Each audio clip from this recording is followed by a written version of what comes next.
지방하면 혈관을 막는다, 이런 생각을 많이 하잖아요. 그래서 요즘 나오는 음식 중에는 저지방이라는 말이 들어간 음식들이 굉장히 많이 나와요. 그리고 그걸 사람들이 건강식으로 생각을 하고요.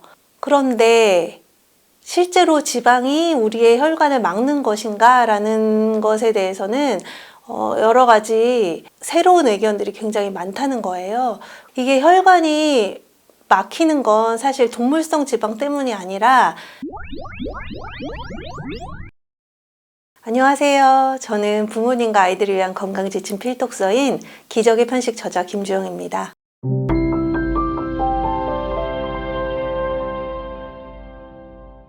일단 책 제목 자체가 기적의 편식이라는 말이 굉장히 역설적인 말이에요.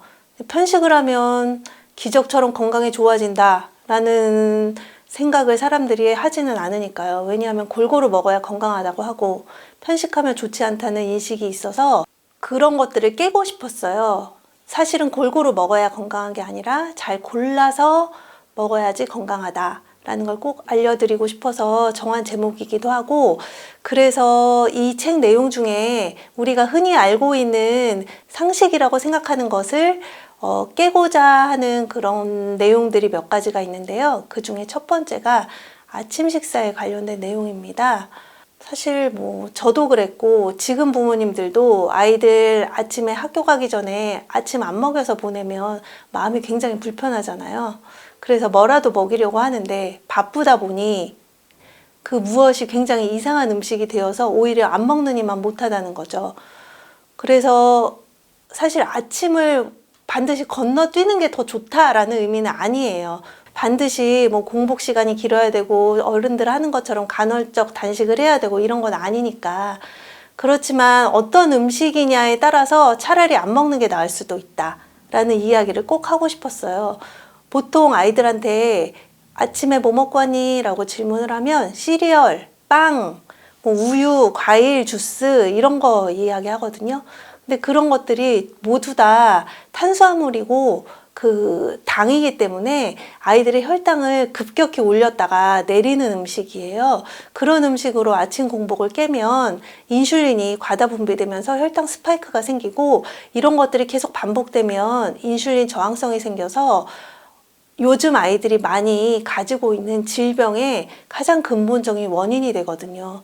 비만뿐만이 아니라 각종 대사질환 유발하는 원인이 인슐린 저항성인데, 이런 인슐린 저항성을 부추기는 탄수화물과 당분 위주의 식사를 하는 것보다는 차라리 굶는 게 낫다라는 이야기를 한 거고, 사실은 굶는 것보다는 아이들에게 단백질과 지방이 충분한 식사를 챙겨 먹여야 한다라는 것을 말씀드리고 싶었어요. 그래서 아침에 에너지가 많이 생기는 단백질하고 건강한 지방을 먹이시면 좋을 것 같습니다.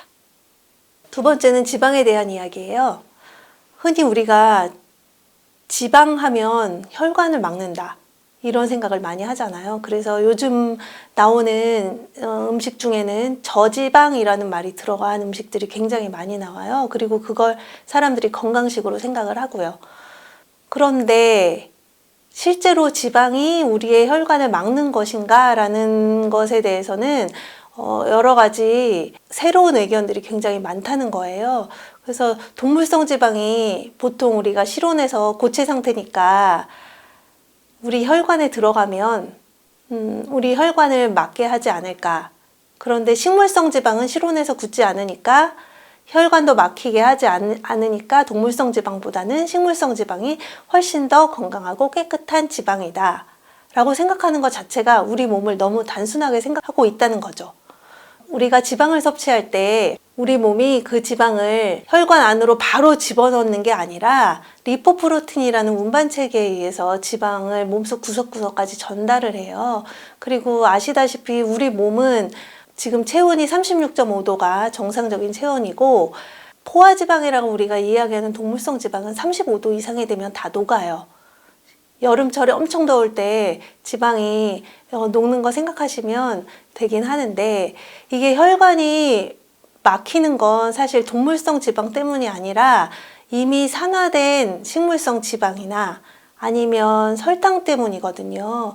그리고 오히려 동물성 지방 속에는 우리 몸에 있는 여러 가지 호르몬을 생산하거나 뇌 기능이나 신체 기능의 전반적인 대사가 아주 원활하게 돌아갈 수 있도록 해주는 지방일 뿐만 아니라 비타민 A, D, E, K 같은 필수 영양소가 풍부해서 어린이뿐만이 아니라 어른들도 노인들도 인간이라면 누구에게나 꼭 필요한 음식이라고 할 수가 있습니다.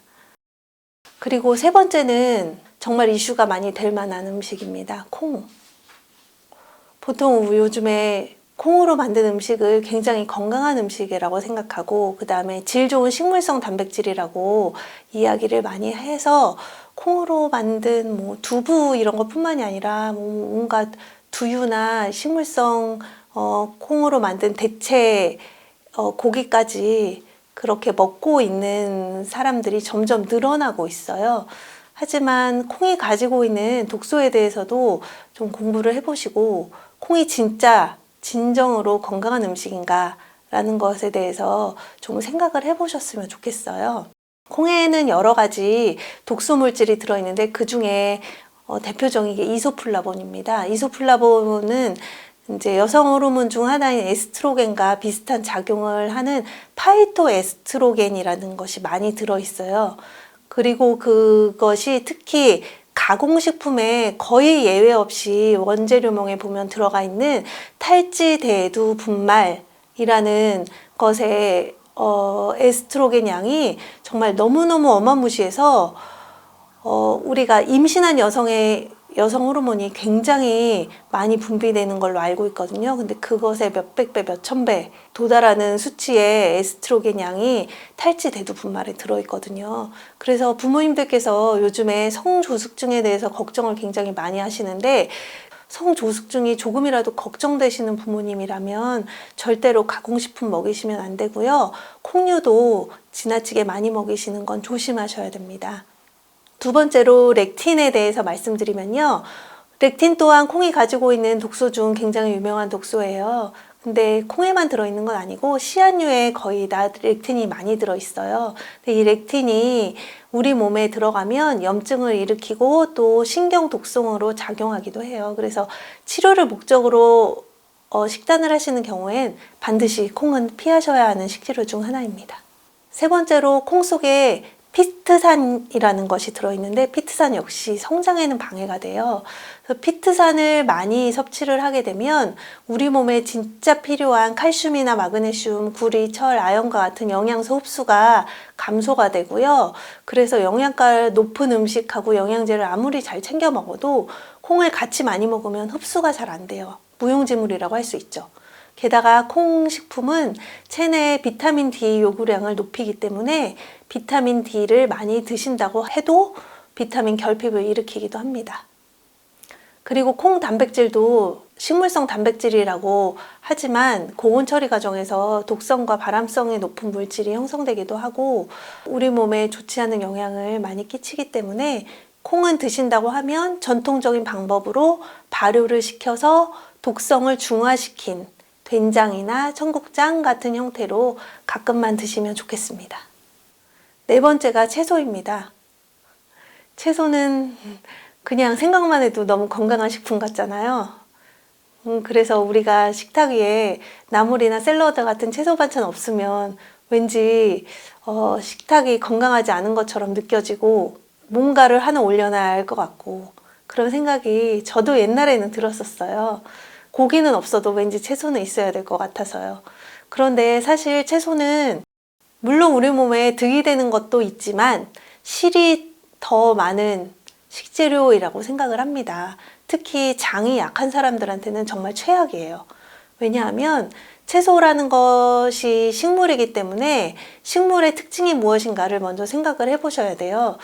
동물은 포식자로부터 도망칠 때 두 다리나 또는 네 다리로 도망가거나 날개를 가지고 도망을 갈 수가 있잖아요.